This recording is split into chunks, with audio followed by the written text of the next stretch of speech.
आप किसी ग्रंथ की बेइज्जती करते हैं, आप उसे नफरती ग्रंथ बुलाते हैं, आप माफी मांगने से बिल्कुल अपने आप को मैं एक बार स्वामी प्रसाद मौर्य का वो बयान और बॉडी लैंग्वेज देखिएगा, मैं आप सबसे कह रही हूँ, पूरे देश से ये रिक्वेस्ट कर रही हूँ, इस बॉडी लैंग्वेज को आप देखिएगा, एक धार्मिक ग्रंथ के खिलाफ बयान देने के बाद वाले देखिए। और स्वाभाविक रूप से क्या बात हो, इस देश के दलितों पिछड़ों आदिवासियों का अपमान है और जो बात रखी गई जाना चाहिए कि नहीं, स्वाभाविक रूप से हटाया जी ने क्या बोला इस पे? अखिलेश जी से क्या बात? अखिलेश जी से आप स्वयं पूछिएगा, आपकी क्या बात? हमारी जो वार्ता हुई मैंने बता दिया। चौधरी जी बोल रहे हैं आपको माफी मांगनी चाहिए अपने स्टेटमेंट के लिए, भूपेंद्र चौधरी जी बोल रहे हैं। भूपेंद्र चौधरी जी हमारी पार्टी के नेता नहीं है। पार्टी में ही कुछ नेता कह रहे हैं माफी मांगे, ऐसे कोई नहीं है और जो है वो जात विशेष के लोग। माफी मांगेंगे? माफी मांगेंगे क्या? मैं सच के साथ खड़ा हूँ, आज भी मैं अपने स्टैंड पर कायम। ये सिर्फ 1 एकड़ जमीन पर कृषि करके हर महीने 1 लाख तक कमाते हैं। इनसे सीखना है तो फ्रीडम ऐप को अभी डाउनलोड कीजिए। जल्दी से मैं आ रही हूँ। शिवम जी, सतीश जी, इज्जा जी, बस एक सेकंड। हाँ, ये जितने यहाँ ये झंडा बरदार बैठे हैं ना शूद्र शब्द को पकड़ के, मैं इनसे एक छोटी सी बात कह रहा हूँ बड़े अदब के साथ में। हम गुरुवाणी का पाठ सुनते हैं और पवित्र ग्रंथ है सिक्वा गुरुवाणी।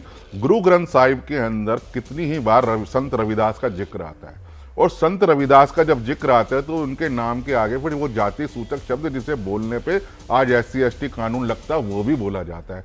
बोलिए कितने लोग हैं जो आवाज उठाएंगे? बोलिए इनसे, इनके मुंह में दही जम जाएगी, ये एक शब्द नहीं बोलेंगे। जहां जहां इस तरीके की बात आती है, जहां जाति सूचक शब्द डेली उच्चारण किया जाता है संत रविदास के साथ, वहां ये कुछ नहीं बोलेंगे। और यहां पर जो अवधि और कछनी के शब्दों का इंटरप्रिटेशन अपने हिसाब से जोड़ के उसे नफरती ग्रंथ कहेंगे। ये इनका देखिए, स्वामी प्रसाद मौर्य माफी मांगे ना मांगे ये मायने नहीं रखता, क्योंकि वो मानसिक रूप से विक्षिप्त और एक पागल व्यक्ति है। हम उसको ये नहीं मानते कि उसकी माफी से भगवान राम को कुछ होने वाला है। राम इस देश की आत्मा है। हाँ, राम इस देश की आत्मा है और इस देश की आत्मा के बिना शरीर के अस्तित्व का कोई महत्व नहीं। आचार्य जी, इस पैनल की खूबसूरती ये है कि इसमें तो आप चाहे अतुल जी को ले आइए, इज्जा जी को ले आइए या फिर सतीश जी को ले आइए, किसी को भी ले आइए, राम को लेकर जिस तरीके के मन में विचार हैं वो सबके पवित्र है। कोई ये सोच ही नहीं सकता है, सोचना मतलब बोलना तो दूर, सोच भी नहीं सकता है। लेकिन जो आप ग्रंथों के खिलाफ या मुखालिफत करते हुए नजर आ रहे हैं उसके पीछे पक्का कुछ तो स्कीमिंग है, क्योंकि राकेश त्रिपाठी जिस तरीके से स्वामी प्रसाद मौर्य कह रहे हैं कि वो जो माफी मांगने वाले जो कह रहे हैं पार्टी में वो किसी और जाति के हैं, इसके क्या माने हैं? नहीं, देखिए रूबिका जी, एक बात स्पष्ट हो गई, आपके पैनल में बैठे हुए सपा के समर्थक हो या आरजेडी के समर्थक, दोनों ही इस बात को कहते रहे कि निजी बयान है, लेकिन उनके बयान की आलोचना नहीं कर रहे हैं, यानी उनके बयान के साथ खड़े हैं। बिहार में शिक्षा मंत्री के बयान के बाद पार्टी दफ्तर के सामने बड़े बड़े होर्डिंग लगा करके स्वागत किया गया है। जगदानंद सिंह पार्टी के अध्यक्ष उनका स्वागत करते, उनके बयान के साथ खड़े होते, कहते हैं हम मंडल को कमंडल के सामने झुकने नहीं देंगे। यानी मॉडस ऑपरेंडी क्लियर है, रणनीति क्लियर है, इनका षड्यंत्र बिल्कुल क्लियर है कि देश में विकास के मुद्दे पर बात न होने पाए, कैसे जातीय सांप्रदायिक विभाजन उत्पन्न किया जाए, इसी के लिए सारा प्रयास है और इसी के लिए स्क्रिप्ट बुनी जा रही है। 2024 के चुनाव से पहले अभी इस प्रकार के और कई बयान दिए जाएंगे। मैं बहुत हाथ जोड़कर निवेदन कर रहा हूं, अरे आप भाजपा का विरोध करिए ना जितना करना है, आप खूब आलोचना करिए भाजपा की नीतियों की, कार्यक्रमों की, नेताओं की, लेकिन आप भाजपा का विरोध करने के लिए हिंदू धर्म ग्रंथों का सहारा लेंगे, आप देवी देवताओं पर, साधु संतों पर टिप्पणियां करेंगे, ये स्वीकार्य नहीं है। ये भारतीय जनता पार्टी का पेटेंट नहीं है, कोई कॉपीराइट नहीं है। आप भाजपा मान करके मत विरोध करिए, आपको विरोध भाजपा का करना है आप करिए। और जो लोग धर्म ग्रंथों पर बात कर रहे हैं, मैं बहुत विनम्रता से कह रहा हूं, स्वामी प्रसाद मौर्य रामचरितमानस से अनभिज्ञ है, मैं ऐसा नहीं मानता हूं। भारतीय जनता पार्टी में रहते हुए सतीश जी कुछ कह रहे हैं, इसमें कोई दो राय नहीं है सर, इसमें कोई दो राय नहीं। ओके, राकेश जी, सतीश जी कुछ कहना चाह रहे हैं दोनों स्क्रीन पर। चले आइए,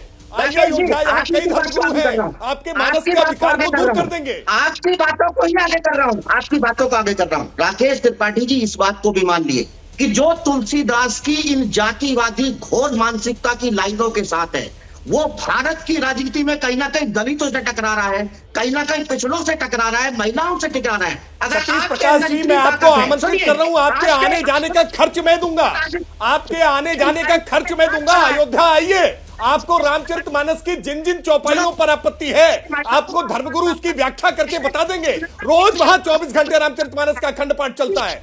सच्चाई यह है कि रामचरितमानस का विरोध नहीं है, ये हिंदुत्व पर हमला है, ये सनातन पर हमला है, ये भारत के सांप्रदायिक सद्भाव के ताने बाने पर हमला है, ये हमला है विकास के मुद्दे पर बहस न होने पाए, इसलिए हमला है। मैं आप रामचरितमानस के बारे में नहीं जानते, मैं सहमत नहीं हूं। आप जानबूझ करके, आप जानते हैं कि रामचरितमानस की इस चौपाई में, इस प्रबंध काव्य में प्रसंगों के अंदर एक दूसरे के साथ संदर्भ क्या है, उसके अर्थ क्या है। हाँ, आप राकेश जी, अब उनको बोलने का मौका दीजिए।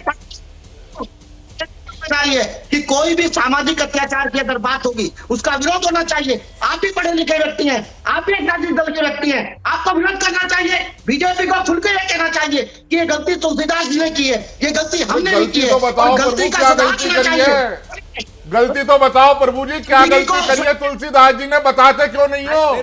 अपनी अल्पबुद्धि का दोष दूसरे के सर पर क्यों मोड़ रहे हो? अगर आपकी कहीं किसी दोहे को या किसी छंद को या किसी चौपाई को समझने में आपकी अल्पबुद्धि आगे आ रही है तो अपने भैया किसी बड़े से पूछ लो, किसी शंकराचार्य से पूछ लीजिए, किसी साधु संत से पूछ लीजिए कि इसका वास्तविक अर्थ क्या है। अपनी अल्पबुद्धि दोष दूसरे को देना। आई एम सॉरी, एक सेकंड, आप पूरा टाइम, राकेश जी एक सेकंड रुकिए, सतीश जी एक सेकंड रुकिए। ये सिर्फ 1 एकड़ जमीन पर कृषि करके हर महीने 1 लाख तक कमाते हैं। इनसे सीखना है तो फ्रीडम ऐप को अभी डाउनलोड कीजिए।